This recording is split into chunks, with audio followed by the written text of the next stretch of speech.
I went to go get a drink. So we sorry for the little hiccup of the stream, but ladies and gentlemen, we are going into the picks and bans for game number 2. And Baron, after game number 1, what are you expecting to see from these last bans coming out? Nothing really that different. It's basically the same teams that I expect we'll see from last game. We could see Dynamic banning out Malphite since they don't want to. I don't know, maybe allow Curse to have it again. Malphite's just an all-around strong champion. Unfortunately, we are back, but there is no 70s porn ad music, so we'll have to make sure we have that for the next time. But I don't know. We'll have to see. Karth is being banned out. So they were running a very short-range team, and if they like to run those teams continuing forward, then Karthus is a really strong counter to that. Indeed, so we're going to have to see here. What is Curse going to ban out this time? They don't have the Olaf banned out yet. There is no Nocturne ban or anything else. Ooh, a Rise ban. Okay. So I was saying at the end of game number 1 here, it'd be interesting to see if they ban Rise, because normally you wouldn't think to ban out Rise and give access to all these other mid-champions like the instant lock Morgana over here from Team Dynamic. Yeah, and I guess part of the thing is we haven't seen Rise in a while, but he has such great presence late game, and he's so tanky. He's really tough to deal with, and so you're like, oh, do I kill Rise and waste all of my ultimates and just, everything? And it's like this such a huge concerted effort, or do I go for someone else? So, as a result, Paradoxical gets the Morgana. That has been a pick that Dynamic has used a lot in the past, so we'll have to see. But I don't know, it is a really strong pick overall. Curse right now, they have Soraka available. I would expect to see probably a Corki-Soraka combo. Corki is one of those champions that does very well against Morgana, but Saint going to go ahead and pick the Cho'Gath. We were talking about it last night. It's just this, such a strong control jungler. It's not really a counterable champion. They do pick up the Corki though. So Corki works very well against Morgana because Morgana early in the face in, and that's the other thing that Corki excels at, just having that great upfront AoE damage and that armor shredding. And of course, Corki is always going to be a very, very deadly champion to have in the bottom lane. He's going to be winning out some trades that say they might be afraid of a Misfortune trying to win, because he is going to be able to combat with that damage. One of the few champions in the bottom lane that can do that. Zig, go away. You're not going to pick Lux. You're never going to pick Lux, and we're never going to believe it. Baron said before, you should feel bad. You should feel terrible about yourself. Please stop it. Yeah, so we'll have to see what that ends up being. They have a lot of options right now. Graves would be a nice pick. Go with that AoE to combo with Misfortune, or they could just go ahead and run the MF Nunu again. Here we go. So Graves just a really strong overall pick. Having that armor works really well against Skorky. We have to see, are they going to supplement this? Ooh, now potentially flashing Ezreal. Nope, going back to Graves. They're saying Eve is Olaf, so I don't understand how they don't own Olaf, considering that Nintendo plays Olaf every single game. I would imagine that almost all of Dynamic, clearly it's almost all of them. Pixel's the only one. So Pixel doesn't have Olaf. It is Ezreal, but it'll be there for a second. And hopefully the stream's going okay. I just was checking it real quick, and it's black for a second. No, it was black for a second. I just restarted the stream again, so hopefully everybody could see. Okay, cool. Yep, I just refreshed it, so everybody should be able to see what is going on right now. We're just going to pay a quick little eye to chat as well to make sure everything's going on. But still, like you said, a champion that's been picked that often on their team, they don't own it. It's a little perplexing. At that point, you're just kind of like, hey, here's $5, buy Olaf so we don't have to do this. Yeah, but I don't know. We'll have to see how that works out for them. Olaf is a very strong champion. It goes back to what we were talking about with Dynamic. They want those physical damage champions so that you can, clear out objectives like Dragon and like Baron very easily. Olaf can tank it so easily with his W active. He has the jungling speed. He has some decent ganking pressure, but it's really dependent on what lanes he's going against. And so Ari, that's going to be a pretty tough gank for Olaf. There's not really a whole lot of potential there. But Olaf, he is one of those champions. There's a couple of junglers who are really strong at just tower diving. You can just bully people around. Mundo, Olaf are two of the key ones. You just, particularly in the top lane, you just dive right underneath the tower, kill someone, get out of there, no big deal. Interestingly enough, they also pick up Sona as their support character. We haven't seen Sona being played an awful lot in recent tournament play. She is, she got a nerf, and people say she's not as viable as she used to be. She has a decent amount of poke. She still has an okay heal on her. It's pretty much somewhere in between, like the standard Soraka heal and a Taric heal. It is also one that you can't target someone with, so some people don't like that. But a lot of the power from Sona comes in with her ultimate and big team fight, especially in the later stages of the game. And if you are able to master her passive properly, getting clutch slows or reducing enemy attack damage in the middle of a fight is ridiculously beneficial. Oh god, is it Blitzcrank? It is Blitzcrank. So Yeah, Sona's a really strong champion. I think it was Gosu Pepper. He had an article out recently that Sona was just like everything you could ever want in a support, and she basically is. I mean, she's fantastic. She has great lane harass. She has lane sustain. She has team fighting potential. Blitzcrank, on the other hand, against Sona and Soraka is just a fantastic pick because you get the pull and they're basically dead. Like that's all there is to it. The lack of disables and mobility, you have so much burst and couple that with Graves. It's a really aggressive lane. And then Malphite top for dynamics. So they have lots of AoE right now.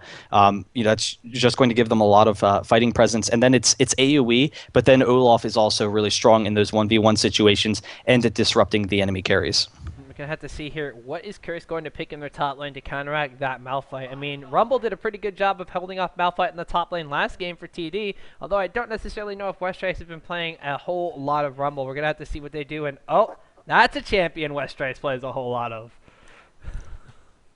I'm like speechless. I'm looking at this pick and I'm just astounded. This is gonna be awesome. If you guys haven't seen West Rice play Akali in some time, or if you didn't see him like a year ago was when it was just the most fantastic thing ever. It was, I mean, you would watch him play and be like, every little thing she does is magic, because it was the coolest thing ever. He would go 5v1 as Akali and he just gets kills left and right. Akali is a really strong top lane champion, can work against most champions, and then having that assassination potential is just disgusting. So we'll see if he's able to pick up any kills there, get any nice early advantages. It should be an interesting lane matchup though, Akali versus Malphite.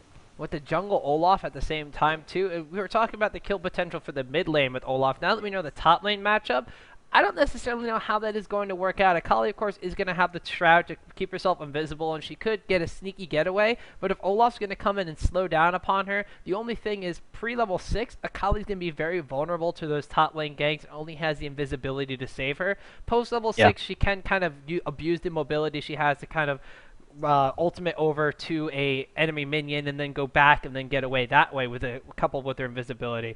Pre-level 6 though, I think we're going to see Nintendo X do one of his favorite things in the world, which is the game of camp the top lane. Yeah, and that's going to be a serious issue for Akali. So Akali does very well against a number of melee champions in the top lane. Malphite, I'm not so sure, because like you said, they have that killing potential. One thing she will be able to do very nicely is keep his shield down. So that's always key against Malphite, to keep out of the range of his attack speed slow and then get his shield down. And because of the burst that she has, she's not a standard auto-attacking bruiser. The attack speed slow isn't going to be as disruptive as she is. But then who is Akali going to focus down in fights? It's Graves and Morgana are her two targets. Once Morgana gets Zonia's, it's just going to be Graves, and the fact that the rest of her team has so much damage in CC, it could be kind of difficult for Curse. So we'll have to see how that works, but they have a lot of quick burst damage right now. If they catch anyone out of position, hit an Ori charm into a Cho Rupture, that's an easy kill there. Have any of these disables and then followed up with Akali and Corki's burst. It's such a ridiculous damage team. It should be a lot of fun to watch. Oh yeah, definitely. It's kind of like we've swapped roles in this one down over here. Quirky is the character that could deal a lot of damage at the early stage of the game and transition into late game, much like the misfortune was for Dynamic last game. And then, of course, Dynamic picking up Malphite that Curse had last game. They have a Morgana who, she is a very harass-oriented champion, especially with the pool, just farming up minions. Of course, the Dark Binding is always going to be a threat. If she lands on, she can, of course, get a lot of free damage with the Q and W combo onto a mid-lane champion. So they have a lot of these characters that, they don't necessarily have the strongest early game, but will continue to scale even better as the game progresses. Whereas, like you said with Curse, they have champions that are quick, they're bursty, and they want to take down these targets. So we could see Curse starting to get more aggressive than they just at a point in the game than they were last game, whereas TD was kind of the one in that control last game, and we're going to have to see how they do with a sort of different champion composition.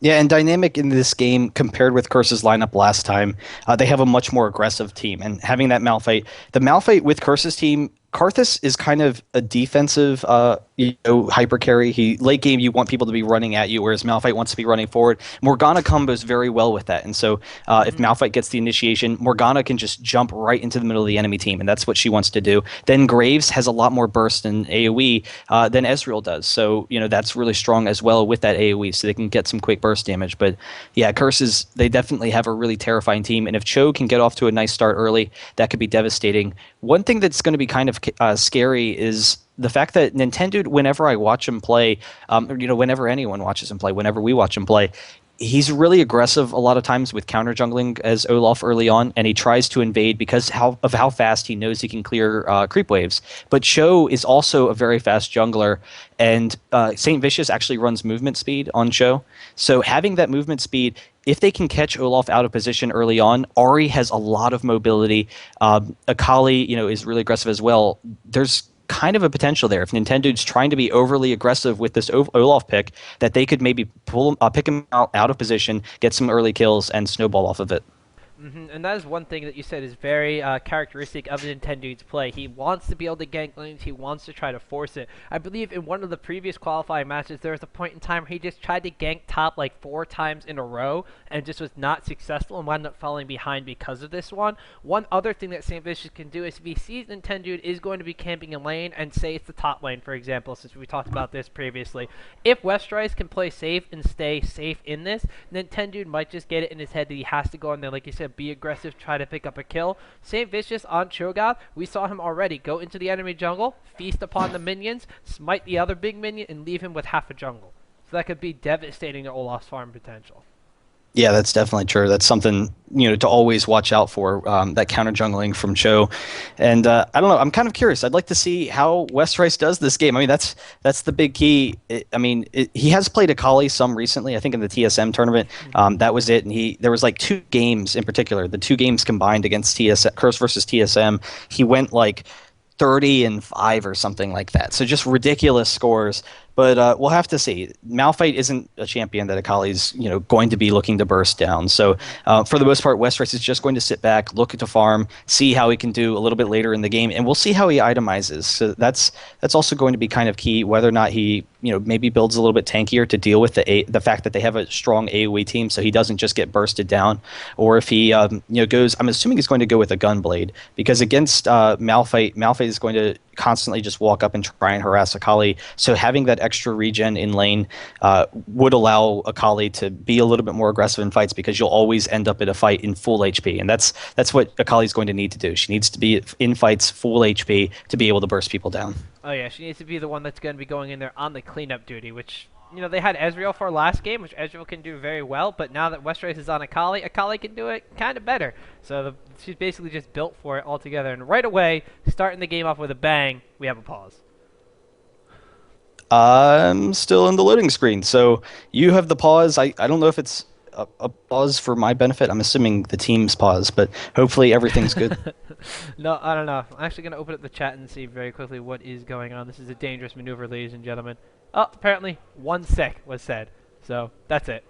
Just waiting a second to make sure everything is all sorted out. Maybe someone spilled a drink and they got to wipe up their keyboard. Hopefully that's not the case, because then, their keyboard may malfunction. That's never going to be a fun time.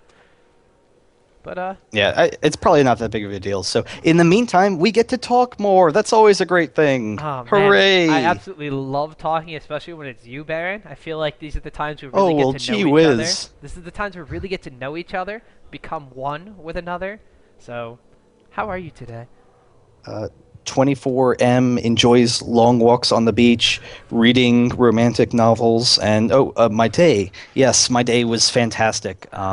I don't know. I don't know. We've been doing a lot of stuff around the office. It's a lot of fun. Here we go. Games on pause, so we can get back into things. So I'm really curious. I think bot lane is probably going to be the most interesting lane until Malphite hits 6, because until Malphite hits 6, for the most part, they're going to leave Westeros alone up top. Nintendo, he might pressure Westeros early on, and the Olaf, having that AoE with the axe, you can just toss it right on to the Shroud and see if you can pick her up or chase her down. So that is kind of a threat there if they can throw Akali behind. But bot lane, the Blitzcrank and Graves, they have just so much killing potential versus the great harass from Corki and Sona. Yes, indeed. Meanwhile, we do see Team Dynamics setting up by the enemy blue buff. They want to try to die this away from St. Vicious' Cho'Gath. Little do they know that St. Vicious' Cho'Gath, in the most recent games we've seen him play, likes to start at red buff.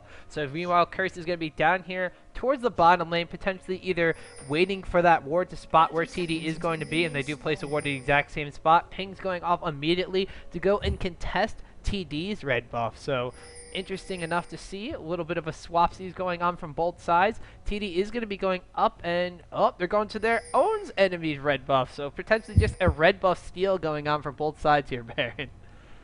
Yeah, and I think Curse has to be expecting this at this point, but TD actually just walking up and warding it, so they have vision of both sides of the jungle from Curse. So we'll see if they kind of run back into their own jungle. Graves and Blitzcrank, they might be walking into a kind of a dangerous situation here. So Curse really in a great position. They reckon because they saw them at the blue, they knew they had enough time to run down into the red, and they're actually just going to ward and back off. Maybe see if they're at the golems. They're not there, so they might just go ahead and steal them. Yep, so there goes Cho'Gath putting the Rupture down. He is going to just steal these golems away. Are they going to give him the Corki, or Cho'Gath is the real deal here? What's going to be going on? And nope, just picking it up for himself. Taking the big one, leaving the small one. That is going to be a little bit of a present for Olaf to find later on. And ooh, moving up through here. Are they going to be going to steal on the red buff? Double checking to see if Olaf is there. No, he is not. Ooh, but Zig and Pixel are going to see that they're trying to steal this over here. Red buff gets leashed all the way around by Ari, and are they going to continue doing this? Yep, pulling it into the bush, continuing to just chunk it down like this. But they got to be very careful. There's a Blitzcrank arm that will not land on St. Vicious. Smite goes off, and a successful red steal is going down. Yeah, it's a really nice job. And the early red, because Cho isn't really buff dependent, he doesn't need blue really, it just helps speed up his jungle. And couple that with his E, once he gets that, he's going to be really fast. He can come take this blue very easily and then just force some map presence. But in the meantime, Nintendo walking up and stealing their red. So recognizing that Cho's out of position, Olaf is a great counter jungler, so goes ahead and gets it. So trading red buffs with each other. Each team is going to be getting their own. Oh, Paradoxical coming onto St. Vicious. He might be able to get up this kill. There's the bind, and there it is, the first blood. He gets the red, and he's actually going to get the blue as well. So the double buff for Paradoxical very early in the game. Oh, wow. That is just completely devastating for St. Vicious jungle. They knew that the ward was over there because they saw them go over there anyway. They did not call missing on Paradoxical. I don't exactly know what Nijaki was up to there. He's a little preoccupied by Olaf here, but Morgana was set in motion leaps and bounds before Olaf got into the mid lane, so maybe just a little miscommunication there. St. Vicious can't be too happy about that one. Yeah, and it's really unusual to see a mid gank on a jungler at this early stage of the game, but because St. Vicious was only level 1, he actually got extremely low from that buff. Paradoxical chasing out Nijaki, just getting the red buff attack, and having that auto attack harass is absolutely massive. And Pixel, in the meantime, he might go in for the pull, he doesn't grab it, so fortunately for Curse, they can back off for a second. They will be pretty safe in this lane. Meanwhile, up top, Akali already pushed back to her tower with a very large minion wave. Zion's part doing a really great job of harassing with the Q. The harass on St. Vicious is not done yet. Nintendo continuing the counter jungling here. Morgana is continuing to push Ari back to the tower. Just so much aggression from TD in these lanes, pushing Curse back all the way to their towers. Constant jungle invades going down by Olaf. I haven't actually seen Olaf go back to his jungle since he stole the red buff. Now potentially going to be going for a tower dive on Weststrice this early in the game. This could be a very cool thing to see.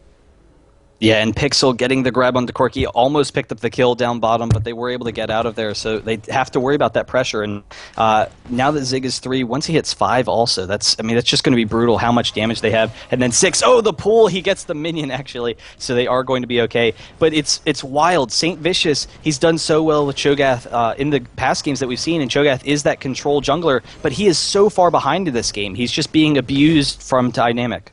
Yep, he is going to try to equalize this by a little bit coming down here. Getting the Rupture down is going to find Pixel right there. Flash forward from Sona, and the exhaust goes down. So Pixel taking a lot of damage. Mana Barrier has prop, but look at Graves just taking chunks away from Cho'Gath. He is only level 2, and that is going to be a backfired gank from Curse.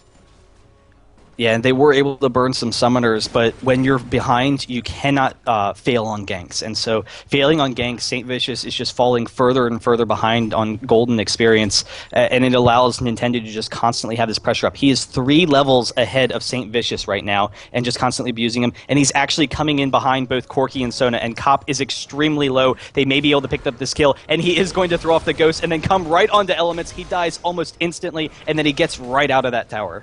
Oh, a little bit of a miscommunication from Team Dynamic. Pixel just walked up, hesitated on the auto attack, and then used the E and picked up the kill on Sona. So actually, kill going to Blitzcrank there instead. Meanwhile, in the mid lane, Morgana getting aggressive with the ultimate down on Nijaki. Ignite goes off on top of those red buff auto attacks.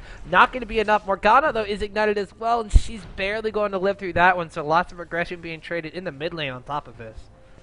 Yeah, and Paradoxical, he's upset that he's being left out of all of the fun. And once he hit level 6, it does give you a nice timing window against Ahri because of Ahri's lack of mobility. Paradoxical actually walking onto Nijaki, though, will be able to try and get that, but actually Nijaki gets away, but Saint Vicious is right behind him. The flash in, though, from Paradoxical, and with that red buff and the auto attacks, he's able to pick up the kill, and Saint Vicious wasn't able to get in there. And so Saint Vicious, only level 3 at this point.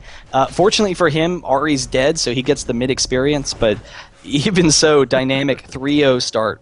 Yeah, when that's the advantage for your jungler, that's normally not a good state of the game to be in right there. Look, we see right here, Olaf just taking chunks out of the tower. Cho'Gath's like, hey, leave me alone. And boom, reckless swings. That he's actually now only a level ahead of him after that little trade engagement there. But still, that just is a testament to how far behind St. Vicious is in the jungle. Less than 7 minutes into the game, and TD has about a 2.3k gold advantage right now. Yeah, and Olaf had actually taken one of the blue rates as well. The pull from Pixel onto Cop, and Cop just taking a huge burst to the face from Graves. Does have to back off. St. Vicious will be able to get the golems. Then he's going to have to start making his way down because the blue is going to be up, and he can make a full clear of his jungle. So having the buffs up will allow him to catch back up, and he'll finally be able to do that. But still, being level 4, 7 minutes in, it's a struggle for his team. Zion Spartan doing very well in the top lane, and St. Vicious actually coming up to try and put on some pressure, and actually that burst from Westrice working very well against Malphite. Yep, he's just going to come over here. Do you see that Malphite is recalling in the brush? St. Vicious is going to stop in front of him. Ooh, does not get the silence off before the Malphite ultimate, though. No follow with the Rupture, so unfortunately, another failed gang from St. Vicious. And every single time he does this, he's getting further and further behind. Yeah, but seeing the damage that Westrice has at this point, having that quick burst damage against Malphite, he actually has the potential to start taking control of this lane, which means that Olaf, he's going to have to start putting pressure on top lane, and maybe mid and bot can make some things happen with Ahri's mobility. Paradoxical getting the bind from the brush, though, and then walking right in with the ultimate on Nijaki. Nijaki quickly bursts it, though. He gets rid of that bind with his ultimate, able to get out of there very easily. So both ultimates pop just basically to engage and then get away. Nijaki's still below half health. Paradoxical. Ooh, with another nice binding under the tower. Is it going to be enough? Auto attacks will pick up a kill. That is a killing spree for Morgana out the mid lane now. Yeah, really nice binds from Paradoxical picking up those kills. 4-0 for Team Dynamic already in this game. Just in complete control, and Nintendo has actually set himself up down by this blue. Cho'Gath, he isn't in position for it, so Nintendo will be able to get the steal, or maybe even dive, because it looks like he's coming down into this bottom lane. Yep, they have it warded. They know there's absolutely nothing over there. Corki is playing extremely defensive, so maybe they know something's up. Sona is back, though, so he's just probably doing that out of instinct. Nintendo's going to walk past the ward. Both teams have a ward up by Dragon, unfortunately. If TD were to go for something over there, I don't even know if Kurtz could react at this point. They are in such a defensive posture and so behind for this point in the game right now that if they were to go try to contest that Dragon, I don't think it's going to work out for them. I think that just Olaf is too far ahead of Cho'Gath right now, and just in that bottom lane, Blitzcrank and Graves just dealing too much damage and a little bit too far ahead of Corki and Sona even, so they're just not in a position to do Saint in the top lane. He actually flashes to try and get in range for Zion Spartan, but he just can't quite do it. Zion Spartan doesn't have the ultimate to get out of there, but there's the quick rupture, the silence as well, and Saint Vicious, just barely being able to pick up the kill. Westrice grabs it. In the meantime, the bottom lane, there's a little bit of an engage with Saint Vicious up top. Nintendo could maybe pick up this dragon, or pick up the dragon or the blue buff, but a couple of them are low. Ahri is coming down as well. Same thing with Morgana to force this fight. Yeah, that bot lane engagement, what they happened was Graves and Blitzcrank just ran straight past the tower, and Olaf came all the way through from the second tower by blue buff over here, and they tried to sandwich the two. Fortunately for Corki, he has Valkyrie. Fortunately for Sona, she had Flash, so they got out of that engagement pretty much okay, but still, losing the blue buff, that is another blue buff to Morgana, and that is a blue buff denied from Ahri, so she has not had any luck. St. Vicious, not any luck. Besides that one gank up top, that did go pretty well for them, but it is going to turn into a TD Dragon. Yeah, and at this point in the game, Dynamic is basically going to get every single buff from Curse. St. Vicious coming down a little bit. Blitzcrank not going to throw off the hook. They're all kind of there, but they're very low if Ari decides to get engaged. And actually the flash into the ultimate onto Nintendo, but walking right into the Blitzcrank, the bind onto St. Vicious, and Paradoxical walking into the middle of the enemy team with the flash and the ultimate kicks up the quick 2 kills. Graves grabbing the second one, and even at low health, they're able to win that. And the red buff on Graves, he's chasing down Elements, and very quickly he's able to grab that kill. Yeah, so like I said, if Curse tries to contest anything by Dragon, it is not going to work out for them. And now Corki's stuck between 3 different champions. Exhaust goes down. Blitzcrank with the Dark Shield on. Ooh, the Morgana with the binding over the wall. Graves flashes into the tower range with the ultimate. Will not fall down to that one. Pixel is still alive. Morgana's still alive, but uh-oh. Here comes Westerice. Could he potentially pick up a kill? Paradoxical thinks suicide is better than dying to an Akali and will actually just be executed on that tower. Yeah, and I mean he's absolutely right. It's better than dying to Westerice's Akali, and so Westerice is the great hope for Curse. We'll see if he can get involved in this game. He's done pretty well in the top lane, but the fact that the rest of the team is just so far behind and getting obliterated makes it really difficult. And Curse there, they saw that Dynamic was so low, they wanted to try and get an engage. Nijaki trying to maybe pick up some of those kills, but you don't hit anyone with your abilities unless you have the vision. So Dynamic really quickly, they all ran into the little small bush there in the river. They were able to get out of there. Westerice in the meantime chasing down Zion Spartan. He will be able to back off. He is going to be okay. But when Ari had that fast engage, all of the disables that she was running into, they really quickly bursted her down, and with the Morgana ult, were able to just crush that fight. Yeah, so a not very good fight at all for Curse. Team Dynamic continuing to push their advantage now. 8 kills to 1 ahead.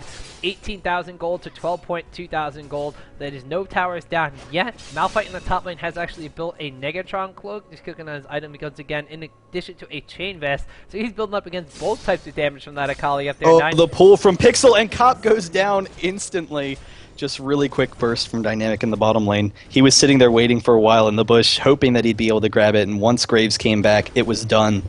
Oh man, so that aggressive lane of Blitzcrank and Graves, like you said, just doing so much work against the Sona and Corki. Even though Corki has the Valkyrie, not able to really do anything if he's going to get silenced from that AoE ultimate of Blitzcrank, pulled in and knocked up. That's basically half of his HP right there. All Graves has to do is buckshot in position. He'll be fine, and they net a tower for that aggression as well. Yeah, and right now, Curse, they have almost no ward coverage. They have no map control. They're just losing towers left and right. They're losing their jungle left and right. And Dynamic, they're just pushing right down into the bottom lane. And Morgana's pushing up mid, so they Ori can't leave because she has to constantly deal with that pressure.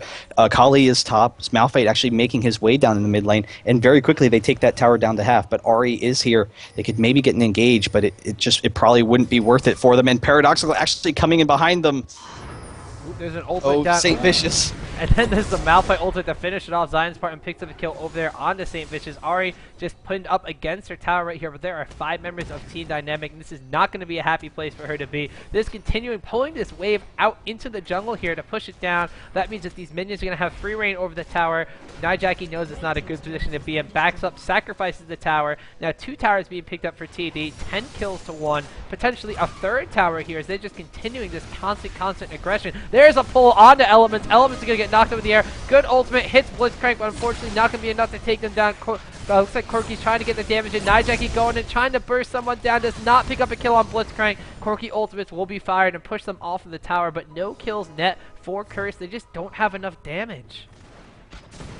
Yeah, and I mean, without the rest of the team, they're not going to have the follow-up. But the fact that they're so far behind on gold, despite the fact that they have really nice damage dealers, they just can't do enough. And Zion Spartan throwing off the Ignite on Westerice, he throws out the Shroud, but he's going to go down very quickly. But actually able to get out of there with the flash over the wall from the Shroud. Really nice play from Westerice. That was a brilliant flash, identifying when his Shroud is about to expire, knowing when Malphite was going to have the cooldown up once again, able to flash over the wall and brilliant stasher and get out of there with his life. He's going to recall, and with a decent chunk of money in his name, pick up a pickaxe and a couple wards to just basically try to help him out. He does have that Hextech Revolver, going for the Gunblade like you mentioned, and like you said earlier before, Akali 1-0-0 with 84 farm. Right now, she's the only positive member on Curse, so they're kind of going to need to rely on that Westerice carry.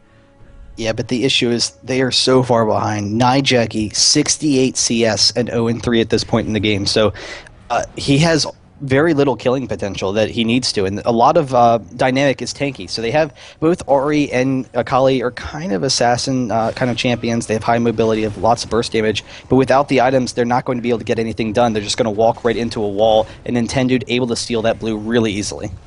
I don't think there's been a blue buff to Curse since level 1 when Morgana took it away from Cho'Gath at the early jungle gank there. Oh, So, Saint Vicious walking right into the Blitzcrank pop-up. Nintendude able to grab that kill. No, the pull. Actually, the axe over the wall after Saint Vicious had the flash. So nice job for the pickup. yeah, once again, St. Vicious just not having any luck at all. He is basically in most danger in his own jungle on his own side of the map right now, and that is not a very good position for Curse to be in. Now currently down 10,000 gold, less than 20 minutes into the game, 10 kills to 1, 3 towers to 1. Westray still over here in the top lane trying to get some sort of farm to make himself beefy enough to really try to deal enough damage in fights to clean up, or just deal all the damage in general, because this team cannot right now. But that's just letting TD come in here do stuff like this, a mispull and aggression from Olaf against Ahri, has to burn the ultimate to dodge the Dark Binding here. TD just taking down towers one by one. It's just basically like they control the entire game right now. Yeah, and that's absolutely right. They do control the entire game right now. St. Vicious trying to walk up, see if he can bait anyone out, if they can burst someone down, but it's probably not a very good fight for them. Paradoxical gets the bind on the elements. She dies almost immediately. Zig is in the middle of their team too. St. Vicious is pulled back, does go down, and Kopp and Akali are here, but they can just barely get out. Yep, so once again, another very good engagement for Team Dynamic. Sona getting caught out of position, or not even out of position, just getting caught, period. Blowing the ultimate, she did look like she's going to live at first, and then Blitzcrank decided that after he pulled Cho'Gath, getting the AoE ultimate going off as well, winds up picking up 2 kills right there. And then we see right here Malphite just going immediately in onto Nijaki. It looks like a lot of members of Curse are leaving. I think they're just going to be giving up at this point. Yeah, the game is over. They recognize it's over. I opened up the chat real quick. They said they're GGs, so Dynamic is able to take it home, beating Curse 2-0. In the first game, it was a pretty close match. There were a lot of opportunities for Curse. This game, I love their comp. I mean, it's an interesting comp. It's not quite as strong in team fights as Dynamics, but it had a lot of potential.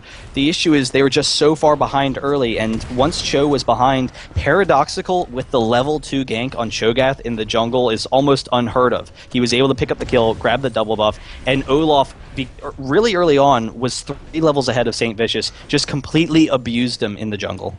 Yeah, and that is basically the story of how TD just took advantage from the early game, snowballed it completely out of control, and wound up just dominating Curse in the later stages of the game. There's a kill for Curse as Blitzcrank dies to the summoner platform, but he is going to actually pull Akali in there, but nope, Morgana's going to wind up dying anyway. But anyway, now that level 2 gank on Cho'Gath, stealing the blue away, picking up a kill on him because he was extremely low, identifying that he did not have the smite after the jungle invade was clutch. They continue to harass upon this by Nintendude, like he said in Champion Select, loving his counter jungling, loving his aggression in the enemy jungle, basically cleared it out, so Cho'Gath was stuck at level 1 by the time Olaf was levels 3 and 4. Just did not let him get back into this one. Constant aggression from the other lanes as well. Morgana just had a really great game against Ahri, mainly because she had double buff too, so there wasn't too much Nijaki could do about that one. Nijaki had a couple interesting decisions though, like by that dragon fight where he tried to go in and just deal any damage and pick up any sort of kills, and just wound up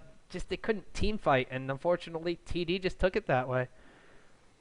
Yeah, so we'll see. Dynamic, they do qualify. They had won our first IPL 5 qualifiers, so they're going there too, but they also are going to be able to come to San Francisco. If you're interested in coming, check it out. It's going to be really cool. I hope that Curse qualifies. I mean, they're headquartered in San Francisco, so that would it would be really nice to see them, but Dynamic will make it to the tournament. They've been really strong recently. I've heard some back and forth that, people think that Dynamic has been figured out, and they run kind of standard comps a lot of time. They run high damage comps, but there's not a lot that tricky about them, other than the fact that they go for really aggressive dragons and barons. But still, they have generally consistent play, and they're just really strong at pushing early advantages. So I've heard some people say that they think Dynamic's been figured out. I'm not quite so sure. They're able to pick up this game. We'll see how things continue on. we're going to have to see, because they're going to be actually in the winners finals, moving on against MTW North America, who took a good 2-1 victory over Orbit Gaming. Your favorite teams are not out of the tournament yet, ladies and gentlemen. It is a double elimination bracket, so Curse is going to fall into the losers bracket. They're going to play the winner of Four Not Fire versus Troopers Troopers, and Troopers Troopers, very impressive in their game earlier on against Orbit. Wouldn't be surprised to see them advance to face Curse. We're going to have to see how Four Not is going to put up a fight against them. Meanwhile, earlier tonight, it wasn't on stream, but Legion was able to defeat TSM Evo 2-0, and they're going to be going ahead in the losers bracket final, losers bracket in general, to face Orbit Gaming, who lost to MTW just the game before this one. So we still have a lot of awesome IPL Face Off stuff coming your way, ladies and gentlemen. Yeah, and it is top 4 are going to make it into that San Francisco bracket. Disco and the Frisco, I'm just going to keep on beating it into you guys and beating the dead horse until you're good with it. But MTW, they are qualified, or Dignitas. MTW is qualified, Dynamic is qualified, and the last 2 teams will be coming from that losers bracket, like you said. And so Curse, if they win their next match, they will qualify, and they have one more chance. It's double elimination, and then like you said, Orbit versus Legion will be a very cool match. So we'll get to check that out, and then we'll still get to play it out for the rest of it for seeding and for prizes. I think it's 1,000 for first, but I'm not positive. Nice. I could use $1,000. Maybe I'll have to try out next time. Yeah, there you go. All right, so ladies and gentlemen, that is going to wrap it up, I believe, for the coverage tonight. Baron, is there anything else you wanted to tell our lovely viewers while we still have their attention? Watch our videos. Also, guys, I just as a quick heads up, top 5. I've been trying to do this for a long time, and when we started top 5, it was like it started off as primarily a community thing, but I always wanted top 5 to be a pro highlight thing, so you can check out what were the best tournaments and whatnot, and we can look back in the past and be like, oh my god, yeah, I remember those plays from DreamHack or whatever. So that's always kind of been the thought with it, but it's really tough finding plays. So if you guys are watching the games constantly, feel free to message me on Twitter if you see any cool plays that you want me to throw in there. It would definitely help a lot and makes the show better. It's like kind of a catalog for you guys, so you can go back and watch these highlights. Yeah, so ladies and gentlemen, of course, if you see anything going on in any tournament, it doesn't have to be an IPL tournament either. You had some stuff going over there from the OGN tournament. You had stuff from the Garena League previously with Taipei Assassins. So guys, you're watching any tournament out there, make sure you get it over to Baron. And how would they notify you if they had a play, perhaps with a dashingly handsome shoutcaster casting it? Oh, well, gee whiz. Oh, wait, were you talking about yourself there? I don't know. I might be. We don't know yet. Oh, okay. So, yeah, it's...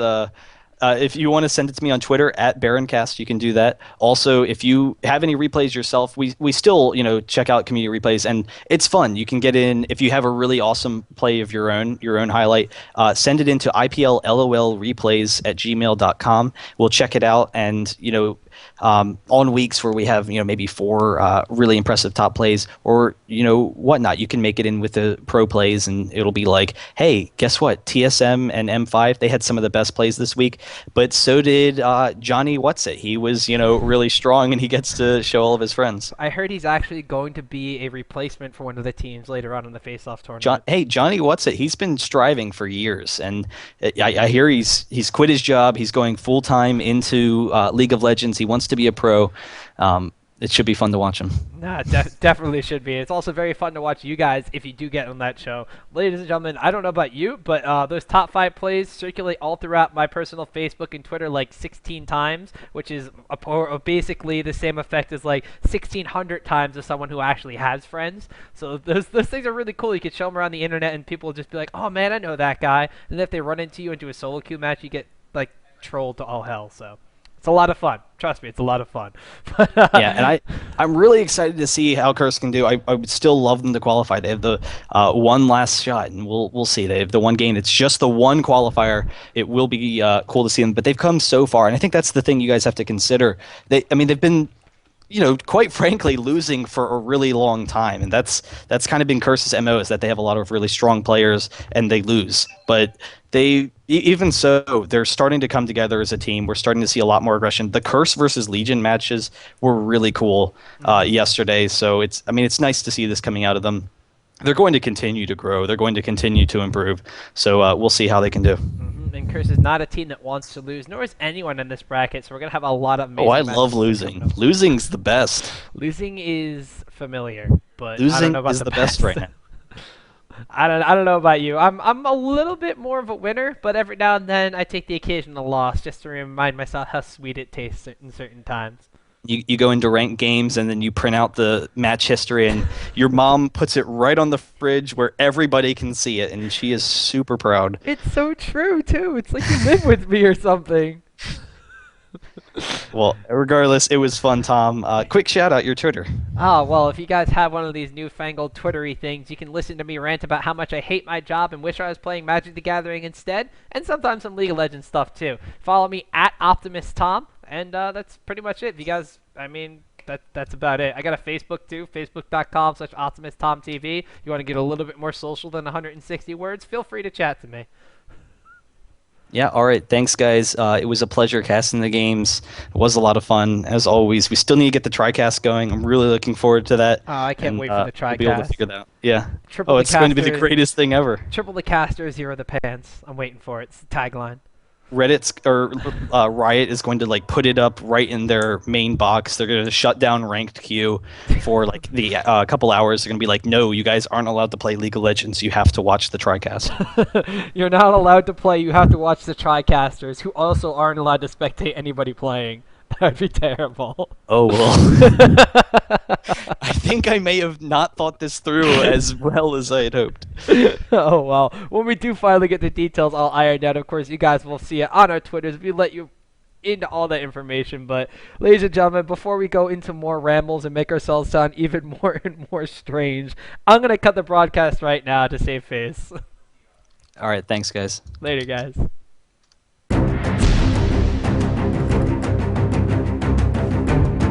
Wow, wow, wow, wow, wow, wow.